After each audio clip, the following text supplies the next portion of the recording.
السلام علیکم ګرونې کتن کې یو وخت په پښتني کوم باندې داسې په تیر وخت شه داسې یو تور خمار راغلی و، داسې هاو چلېدلې وه چې پاک شه د میژ نه ډېر ځوانون ډېر خلک ډېر د میژ پښتین کوم ودرېده د میژ ځوانون ورک شول. دغسې هم په دغې چې کوم مصیبتونه په میژ باندې راغلل په دغه کښې د میژ سره یو مشر موجود دی چې هغې یو درد یو فریاد راوړی دی چې د یو تربیر کېږي چې هغه ورک شوی دی د څه ټیم نه 2010 نه داسې ورک شوی دی. لا سکوله وشول چې دی نه ملاقات ورسره شوی دی نه لیدلی دی نه دا پته ورته لګي چې آیا دا مړ دی ژوندی دی. په دغه یوه توره تیاره کښې ورک شو، په دا نظام کښې ورک شو. موږ دغه نه پوښتنه کوي چې دا څرنګه واقعه شوې ده، څه پیغام لري دغې حکومت ته. ته مشره موږ ته خپل نوم وښیه. بسم الله الرحمن الرحیم.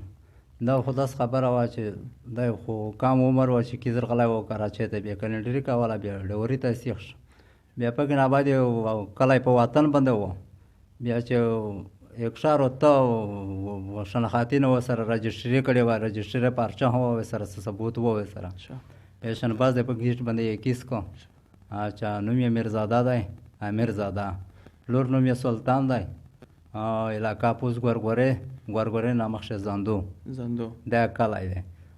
اچھا بیا نو ګناه د شناخاتي د وجې نه یې کیس کو، په ویسا پورې نه د مړه پته لګي نه د ژوندي پته لګي چې ودره مړ دی ژوندی دی، نه یې کورټ ته پیش کوي. او موږ ته دا معلومات نشته دی. یو اړیکن کوي ورور یې دی واده دو بس دغه نوستې نو موږ یې طریقه ورکړو چې موږ څه پې وکړي.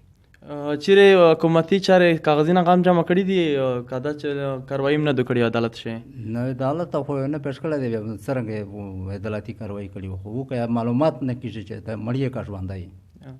ګرونې کتن کې دا د تربیر دی چې دا ورک شوی دی د 2010 نه ورا په شنبازه باندې کیس کړی دی چې دا یو ټیم شو په دا ایریا باندې دولې پورې مسجد کوم په ډیم باندې بند کړی و، په دې چې کوم الزام ډیم باندې لیار و په دا باندې بند و، یعنی خپله علاقه ته خو نه شوی تله، خو ونه دا نورې علاقې ته چې وتلي دلې پورې بند و، دلې په یعنی بلوچستان په ژیو په لیاره باندې وتلل. نو دا کاس یې په شنبازه شه کیس کړی دی د 20 پوره تقریبا 2010 شي چې هغې نه بعد یې دی نه عدالت ته پیش کړی دی، نه څه قانوني کاروایي یې پې کړې دو، نه څه جرم په ثابت شوی دی. د فیملی مطالباتو چې دی د که چیرې ګناهګور وي عدالت ته دا راوړي. پاکستان آئین شته، قانون شته، دی د اخته پیش کړي شي. که چیرې جرمدار و ګناه یې کړی و نو ده ته د سزا ورکړی شي. آیا که چیرې ګناهګور نه و نو دی دا رها شي. د یعنی کور والا د واده یې دی، یو وړوکی ورور یې دی، مور پلور یې وفات شوي دي، نو فیملي والا بل څوک نشته دی.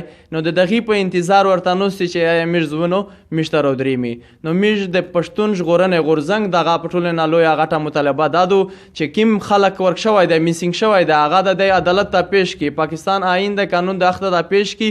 که چیرې ګناهګور و نو سزا د ورکړي د آئین مطابق، او که چیرې بې ګناه وي څه جرم یې نه وي کړی نو لحاظه د ده رها شي. نو د موږ ښه مطالباتو موږ پښتون ژغورنې غورځنګ د دغې مشر سره په هر مغه مطالبه په هر یو سټیپ شه موږ سره ویلوړي، موږ په هر غا باندې د ملاتړ کوي، د ملګرتیا کوي، او آخري وخت پر د موږ ته انصاف ورکولو پوره انشاءالله موږ ورسره جنګېږي.